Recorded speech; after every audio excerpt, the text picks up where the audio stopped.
Bueno, hermanos, hoy concluimos con esta serie que estamos teniendo del libro de los Salmos, que hemos titulado Enfrentando Verdades de los Salmos. Hoy terminamos con lo que hemos titulado Enfrentando las épocas insípidas. El próximo domingo, Dios mediante, estaremos comenzando una nueva serie sobre el libro de Daniel. El Salmo 149 es la base para la exposición del mensaje de esta mañana. Y vamos a orar. Amado Padre Celestial, gracias por la bendición de estar aquí. Señor, estamos aquí en tu nombre, reconociendo nuestra incapacidad humana, suplicando la asistencia de tu Espíritu. Habla a través de mis labios, Señor, tu palabra. Trae un mensaje para tu pueblo en esta mañana, para tu pueblo aquí congregado, como también para tu pueblo que nos está mirando por internet, Señor. Especialmente si alguna persona en esta mañana está aquí escuchando, Señor, y aún no conoce a Jesús, que esta sea su preciosa oportunidad de salvación. Oramos en el nombre de Jesús. Amén. Bueno, la vida está llena de épocas, está llena de diferentes tiempos. Algunos son más fáciles que otros. Y dentro de esos tiempos difíciles entran lo que podríamos llamar las épocas insípidas. Esas épocas sin sabor, ¿verdad? Esas épocas tediosas, difíciles, en las que la paciencia es puesta a prueba de una manera única.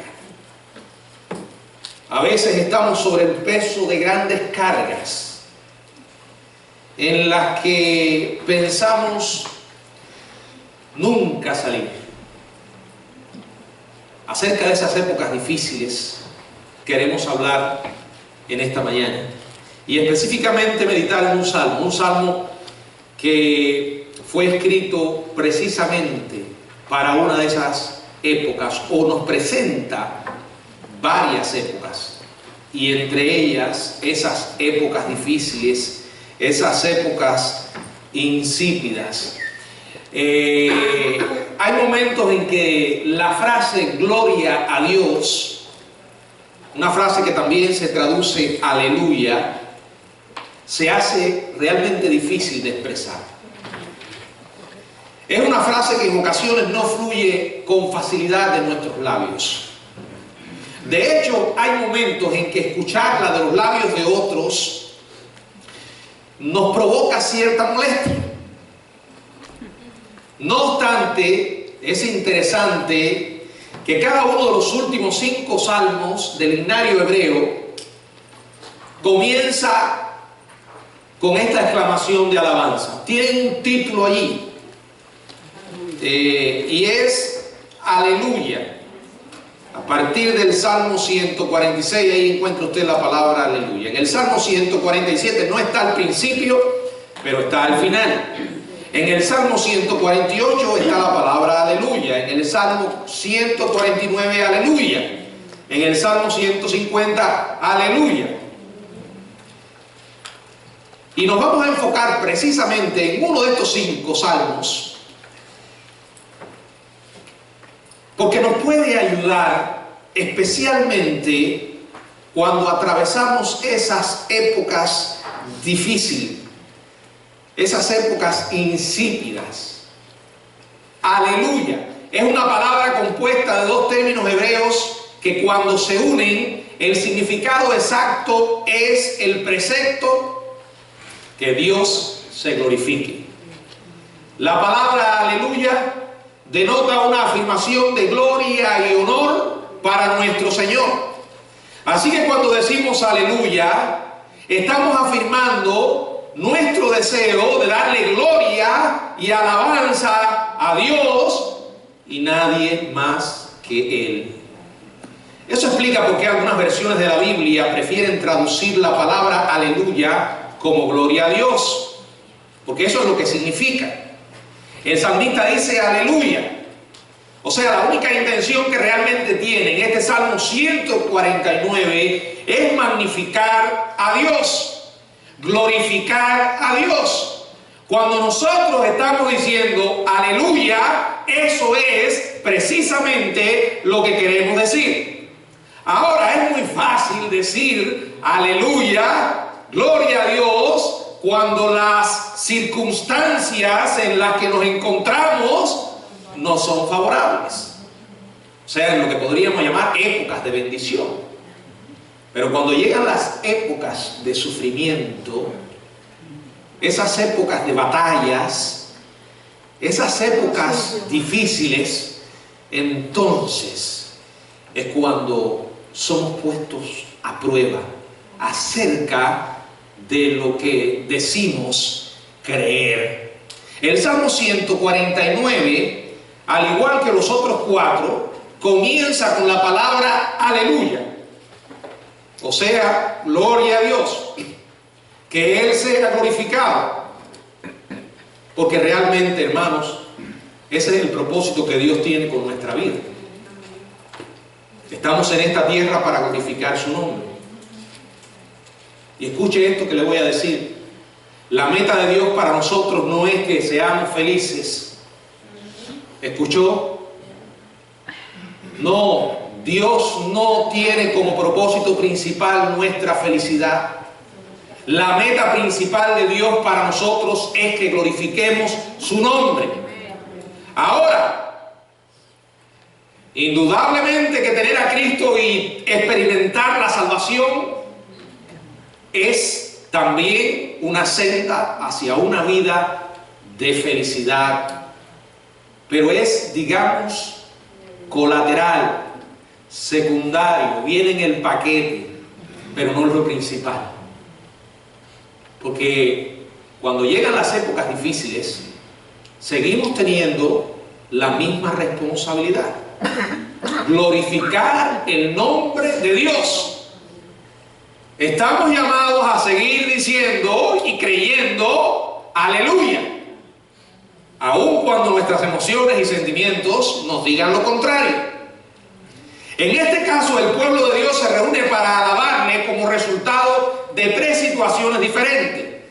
3 situaciones que nos presenta este salmo: épocas de bendición, épocas de sufrimiento y épocas de guerra o batallas. Primero, épocas de bendición. Dice la palabra: cantar a Jehová cántico nuevo, su alabanza sea en la congregación de los santos, alégrese Israel en su hacedor, los hijos de Sión se gocen en su rey, alaben su nombre con danza, con pandero y arpa, a él canten. Bueno, es fácil obedecer este mandato en las épocas favorables de bendición, cuando hay granero, tenemos alimento en nuestros graneros, cuando no hay enfermedades, cuando no hay lesiones, cuando no hay amenazas, cuando no hay tragedias. Es natural sentir el deseo de agradecimiento y alabanza a Dios. Es fácil, ¿verdad que sí? De hecho, se nos hace tan natural que algunos que no tenemos para nada el talento del canto, cantamos. Cantamos en el templo, cantamos en la casa, cantamos mientras conducimos en nuestro auto, porque estamos llenos de alegría. Es fácil. Pero estas épocas no llegan para quedarse. Pero vamos a explorar lo que nos dice el salmista cuando estamos en épocas de bendición. Primero nos invita a cantar un cántico nuevo. Dice: cantad a Jehová cántico nuevo, su alabanza sea en la congregación de los santos. Cuando Dios ha traído bondad a nuestra vida, podemos cantar deleitándonos en Él. De hecho, cuando nos reunimos con otros santos, podemos celebrar esas bendiciones. Es irónico, pero muchas veces no nos reunimos realmente con el mismo espíritu cuando hay épocas de bendición. A veces sucede cuando estamos atravesando por tiempos tensos y angustiosos. Pero muy pocas veces nos reunimos para celebrar las bendiciones que Dios nos da. En el Salmo 33 dice la palabra del Señor, Salmo 33, verso 3, leemos lo siguiente: cantadle cántico nuevo, hacedlo bien, tañendo con júbilo. El Salmo 40 también nos manda, en el verso 3, puso en mi boca cántico nuevo, alabanza a nuestro Dios. Verán esto muchos y temerán y confiarán en Jehová. Tenemos que ser agradecidos, porque sucede que muchas veces damos por sentado ciertas cosas y se nos olvidan que ellas son resultado de la mano generosa de nuestro Dios y que no todo el mundo puede disfrutar. Nos percatamos de eso cuando se nos van, cuando se nos acaban. Bueno, en medio de bendiciones dice la palabra, cantad cántico nuevo.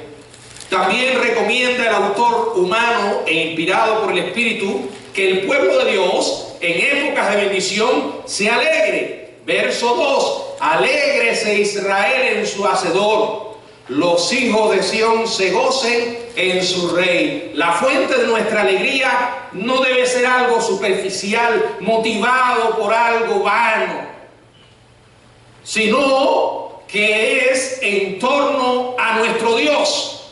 Dice, alégrese Israel en su Hacedor, los hijos de Sión se gocen en su Rey. A nosotros se nos dice algo parecido con otras palabras: regocíjense en el Señor siempre. Él es la razón para nuestro gozo, su persona, la bendición de conocerle y saber que nos ama, que nos cuida y provee para nuestras necesidades. En las épocas de prosperidad y promoción, no nos sintamos culpables, disfrutemos las bendiciones de nuestro Dios. Él nos ama y ha prometido satisfacer todas nuestras necesidades. En tercer lugar, el compositor nos dice que alabemos el nombre de nuestro Dios. Alaben su nombre con danza, con pandero y arpa. A Él canten. Aquí hay un principio. No es un mandato. Antes que usted ya esté pensando estrenar su dancita, buscarse su pandero y empezar a tocar su arpa, el principio es este: que cuando alabes al Señor, lo hagas totalmente. Totalmente. Israel tenía una práctica típica. Las danzas eran manifestaciones típicas de la adoración del pueblo a su Dios. Por cierto, no lo hacían en el tabernáculo ni en el templo. Ahora, cuando llegamos al Nuevo Testamento, la Biblia no nos manda a hacer exactamente lo mismo, pero nosotros alabamos a nuestro Dios. La Biblia, en cuanto a la adoración, dice: alabadle con cánticos espirituales. Pero esos cánticos debemos expresarlos a nuestro Dios de una manera genuina, auténtica. Cuando cantamos, pensamos en Él. Cuando adoramos, es Él la fuente de nuestra adoración. En las épocas de bendición, alabemos a nuestro Dios con cántico nuevo. Alegremos en Él y alabemos su nombre. Pero el Salmo no se detiene aquí. Continúa fluyendo en sus verdades espirituales y ahora nos habla de las épocas de sufrimiento. Verso 4 y verso 5. Porque Jehová tiene contentamiento en su pueblo, hermoseará a los humildes con la salvación. Regocíjense los santos por su gloria y canten aún sobre sus camas. Estos versículos comienzan con una palabra, y la palabra es porque, en el verso 4, que separa el versículo de la sección anterior, y también ayuda a aclarar el significado del salmista ahora que el salmo habla de las épocas de sufrimiento. El salmista es realista, está presentando una descripción de la vida humana, la cual se caracteriza por épocas de bendición y también por épocas difíciles. En ninguna parte de la Biblia se nos promete que todo va a ser bendiciones y bendiciones, que el camino que vamos a transitar será totalmente cómodo. La Biblia habla de que vendrán tiempos difíciles. Suceden en la vida de los incrédulos y suceden también en la vida de los cristianos. Los incrédulos los enfrentan con desesperación y pánico. Y ese pánico y esa desesperación lo manifiestan de muchas maneras. Algunas tan irracionales como comprar papel higiénico.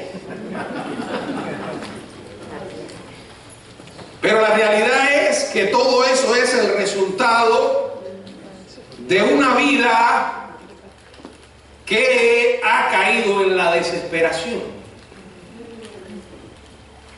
Miran a un lado y a otro y corren de un lugar a otro.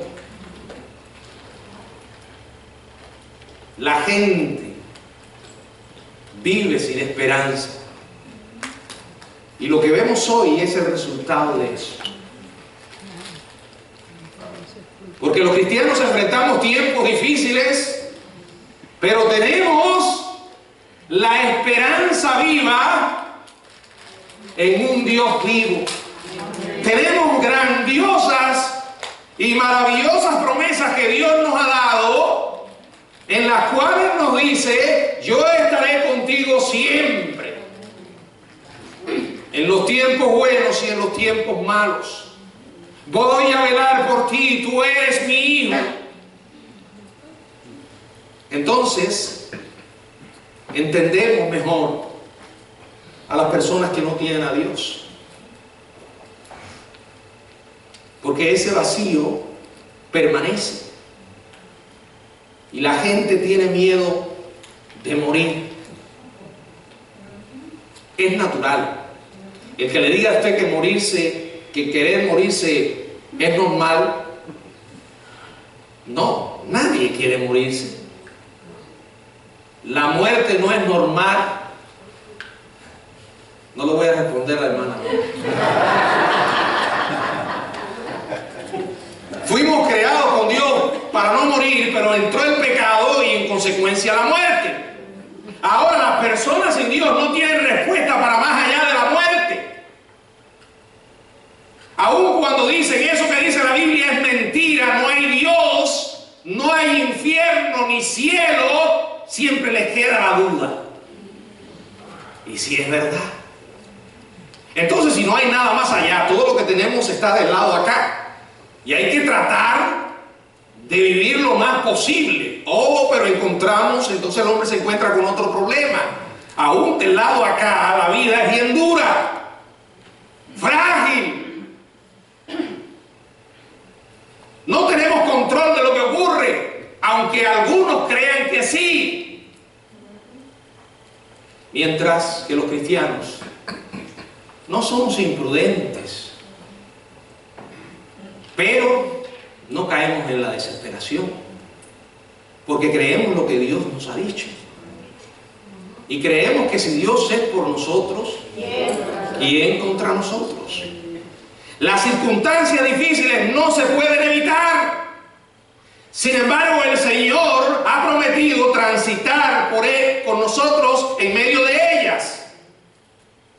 Jamás llegues a pensar que el sufrimiento que hoy puedas estar enfrentando es el resultado de que Dios está enojado contigo. Nunca es así. Hay dos frases en el verso 4 que hablan de la forma en que Dios mira a aquellos que son afligidos por el sufrimiento. En primer lugar dice la Biblia que Dios se agrada de su pueblo. Este versículo dice que Dios se agrada de nosotros. Jehová tiene contentamiento en su pueblo.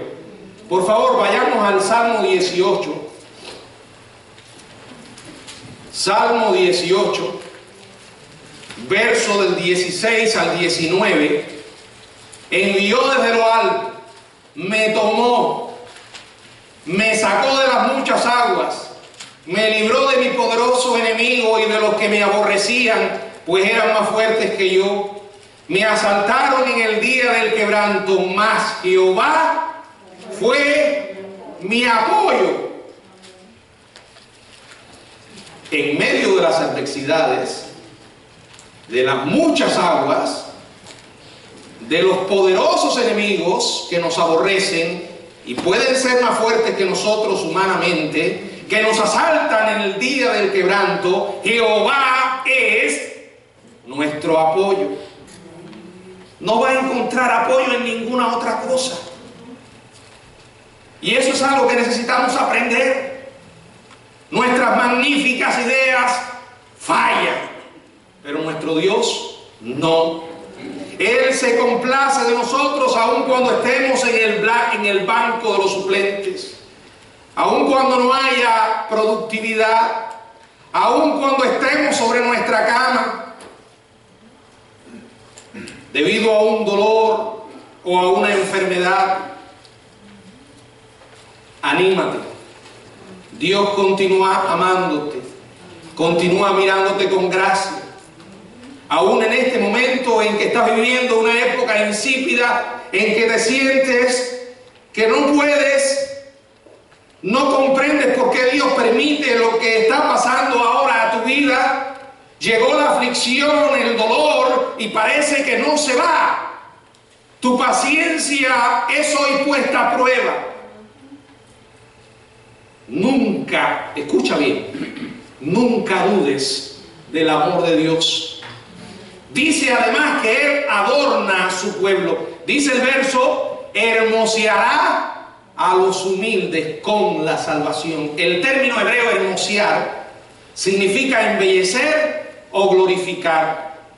Me parece que el contexto tiene dos significados. El primero es literal. Cuando llega la liberación, cuando ocurre la sanidad, cuando el brillo de la esperanza aparece en el cuarto de afligido, la belleza regresa. Los rasgos faciales de la tensión se disipan. La luz regresa a los ojos. El rostro cambia. Dios lo embellece con la sanidad. Pero en un sentido figurado más amplio, quiero sugerir que Dios trae gloria aun cuando los años de aflicción sean muchos. Si usted vino aquí en esta mañana esperando que yo le dijera, Dios te va a librar inmediatamente de tu dolor, de tu aflicción. Es más, si no te ha llegado, confía. Por fe aplica la sangre de Cristo al dintel de tu puerta y la plaga de los egipcios no te curará, no te tocará. De pronto nos encontramos en Egipto como hebreos, haciendo lo mismo que los hebreos, y por lo tanto Dios tiene que hacer exactamente lo mismo. Eso es una interpretación torcida de la Biblia. Porque en ninguna parte encontramos que el Señor dice, vas a pasar por aquí sin enfermarte, sin sufrir. No. Tendríamos entonces que quitar una gran cantidad de pasajes de las Escrituras. ¿Significa eso que Dios no responde las oraciones cuando oramos por sanidad? Sí, lo hace. Lo hace muchas veces, pero no siempre lo hace. A veces la adversidad llega y llega para quedarse. Deja de ser Dios bueno porque no nos da lo que queremos, y cuando lo queremos, no, jamás dudes de su bondad. Pero escucha esto, Él es Dios y no nosotros. He conocido gente de fe que aman profundamente al Señor y llevan años arrastrando una terrible prueba. En ocasiones se trata de enfermedades en las que han gastado sus recursos. Vamos a decir que esa gente no tiene fe, que no son hombres y mujeres de Dios. Probablemente nosotros no lleguemos a la estatura de ellos. Y lo increíble es que estas personas siguen hablando de la bondad y la misericordia de Dios, porque ellos no esperan una ciudad terrenal, sino la celestial. Ellos saben que aquí estamos de paso, somos extranjeros, peregrinos, que las promesas de Dios no solo son para aquí, sino para la eternidad, y un día estaremos en esa eternidad, y allí, solo allí, se cumplirá de que no habrá más llanto, más dolor, más lágrimas. He visto mucha gente que sufre y Dios los ha embellecido,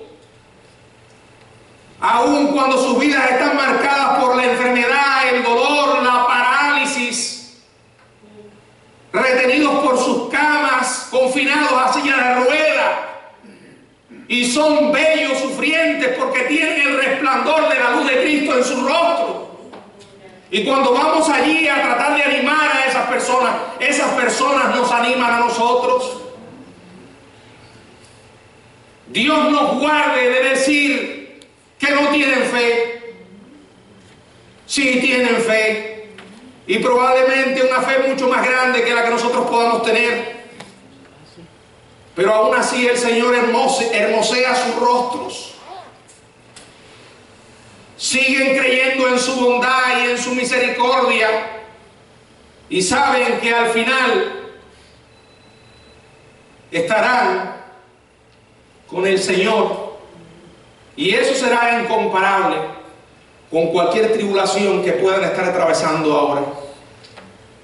Hay épocas de bendición, hay épocas de sufrimiento, pero también hay épocas de guerra, de batallas.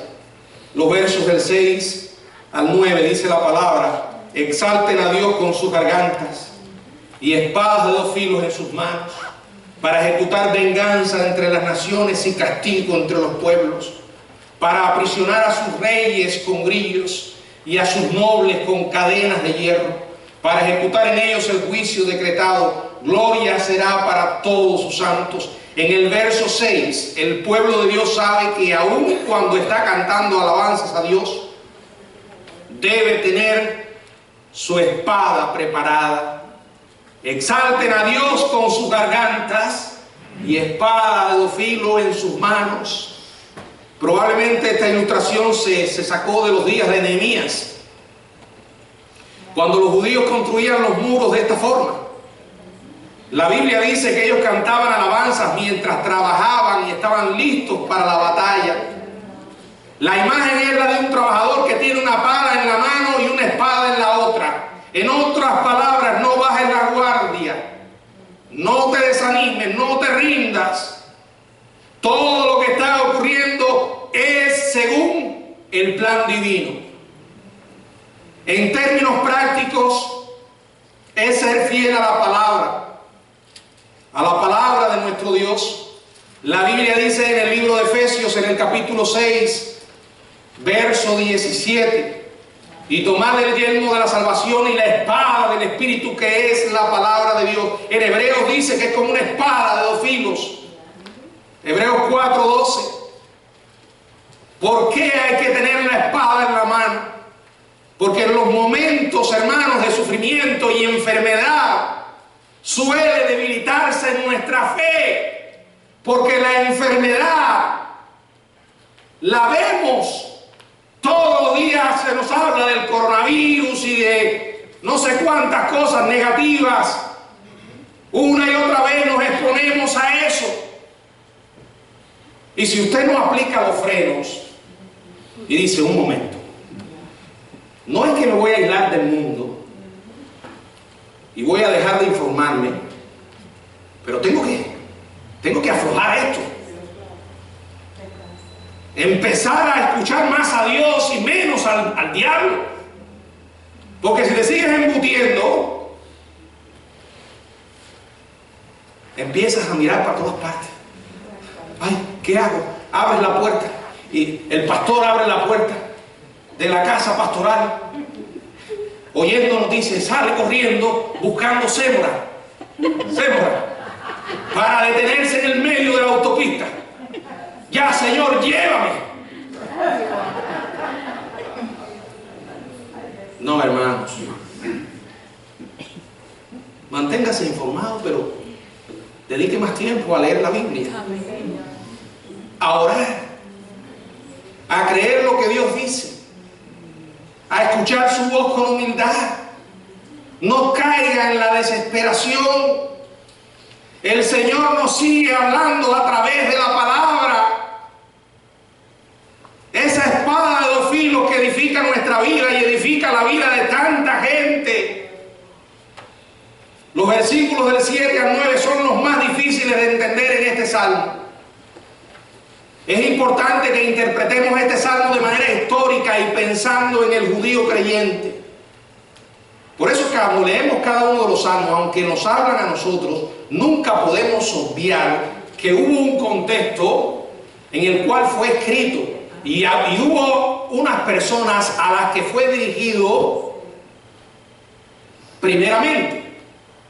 ¿Sigue siendo palabra para nosotros, válido para nosotros? Sí, pero necesitamos respetar el contexto histórico.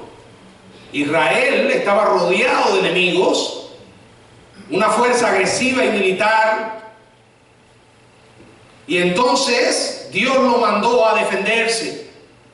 Allí en los versos del 7 al 9 se nos habla de que Dios los usaría como instrumento para ejecutar venganza.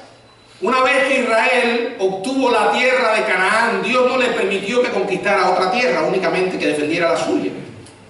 La tierra que Abraham y sus descendientes hebreos recibieron, lo que era considerada tierra santa, el territorio que pertenecía al reino de Dios. Por eso, de alguna manera, Dios estaba usando a Israel para castigar a aquellas naciones que estaban allí, para vengarse, que es la palabra que se emplea ahora, aunque es una palabra fuerte para nosotros. Recordemos que la venganza de Dios no es motivada como la venganza humana. Estos pasajes daban cumplimiento a lo que dice Deuteronomio 32, Joel 3, Zacarías 14.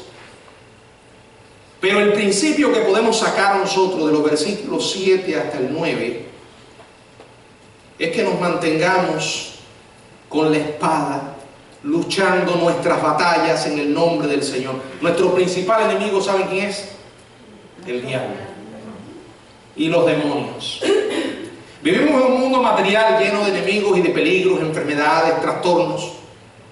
Pero no podemos obviar nunca que estamos en medio de una guerra espiritual, donde el diablo está decidido a acabar con los hijos de Dios.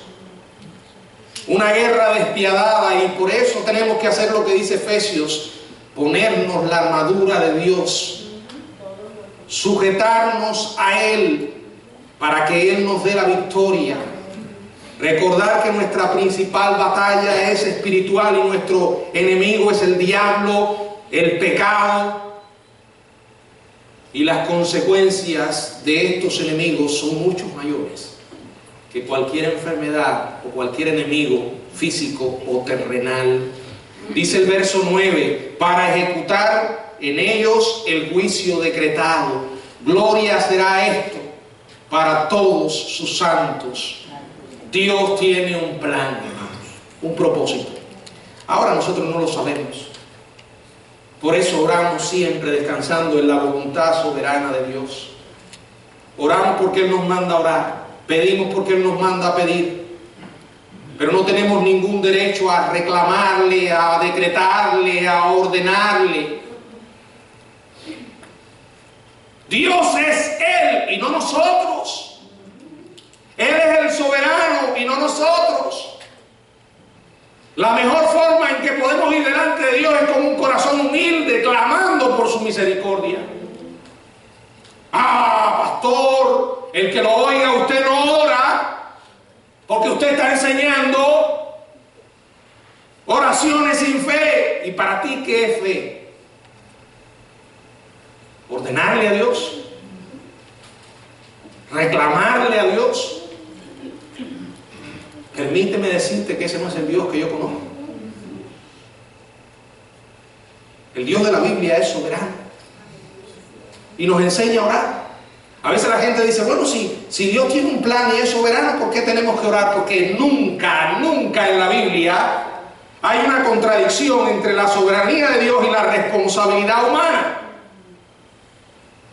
La Biblia está llena de mandatos, nos pide que oremos, que obedezcamos. Dios es soberano, pero yo debo obedecer. Y porque Él lo manda es suficiente. Si Él me manda a orar, yo tengo que orar. Yo sé que Dios pone y quita reyes, pero si yo soy ciudadano de este país, yo ejerzo mi derecho al voto. No por un candidato político. Lo hago conforme a mi fe, pero debo hacerlo porque yo soy responsable. ¿Usted cree que Dios es soberano, verdad? ¿Cuántos vinieron en auto en esta mañana a la iglesia? Todos. ¿Cuántos vinieron sin cinturón? Bueno, a no ser que se le haya olvidado, la mayoría se puso el cinturón de seguridad. ¿Cuántos dejaron su casa abierta hoy? ¿No cerraron?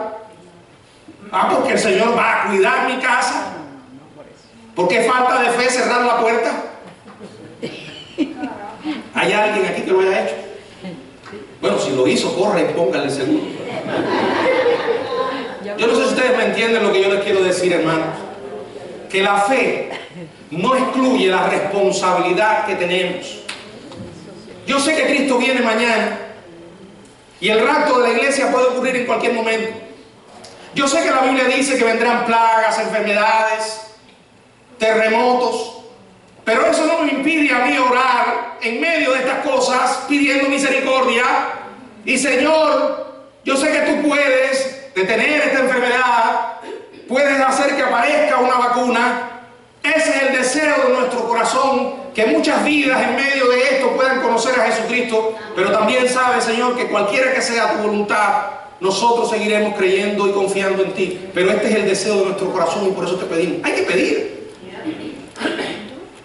No hay contradicción entre la soberanía de Dios y la responsabilidad humana, entre la fe y la sensatez. Pero lo hacemos sin pánico. Alguna gente, cuando comenzaron a escucharse los primeros estornudos, ya suspendieron sus cultos. Muy bien, yo respeto eso. Una decisión que ustedes tomaron. No los voy a criticar, pero no podemos caer en pánico. Damos consejos, sugerencias, pero a fin de cuentas descansamos en el cuidado de nuestro Dios. Porque, hermanos, si no fuera por eso, no podríamos vivir. Y como puse el ejemplo, cerramos la puerta de la casa, pero decimos, Señor, cuida nuestro hogar. Nos pusimos el cinturón de seguridad, Señor, permite que no tenga un accidente. Porque aunque tomamos ciertas medidas, escuche esto, nunca llegamos a tener el control. El control lo tiene Dios.